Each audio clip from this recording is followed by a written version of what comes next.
সালামু আলাইকুম। কেমন আছেন সবাই? আশা করি ভালো আছেন। এই সমস্ত ওয়াজ করলে তাইরি ভণ্ড, এই সমস্ত ওয়াজ করলে তাইরি বাটপার। চলুন কথা না বলে আমরা তাইরির মুখ থেকে শুনে আসি তাইরি কি ওয়াজ করলে তাইরিকে ভণ্ড বলে, কি ওয়াজ করলে তাইরিকে বাউল বলে। চলেন আমরা একটু ভিডিওতে দেখে আসি।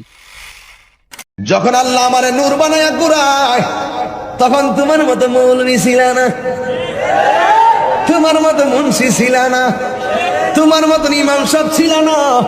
লাস্টে কয় ওয়ালা লাউহুন লৌহ ছিল না, ওয়ালা কলামুন কলম ছিল না, ওয়ালা সামাউন আসমান ছিল না, ওয়ালা আরদুন জমিন ছিল না, ওয়ালা জিন্নুন জিন ছিল না, ওয়ালা ইনসুন মানুষ ছিল না, ওয়ালা মালাকুন ফেরেশতা ছিল না। কিচ্ছু নাই, কিচ্ছু নাই। তখন ছিলাম শুধুমাত্র আল্লাহ এবং আমি নবী।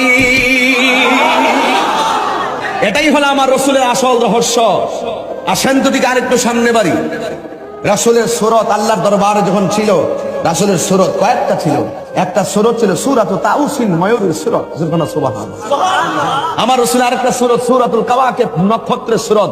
আমার রাসূলের সুরত সূরাতুল হাক্কি, এটা আল্লাহ ছাড়া কেউ জানে না। যে এই সুরতে আল্লাহ তার হাবিবকে মেরাজ করাইছেন, এটা কেবলমাত্র আল্লাহই দেখেছে, রাসূলই বুঝেছে।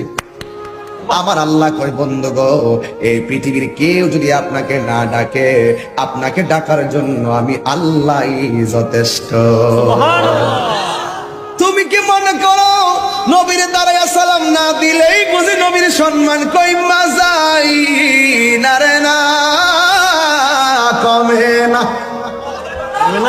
তুমি যখন ছিল না তখন নবীর দুরূদ ছিল,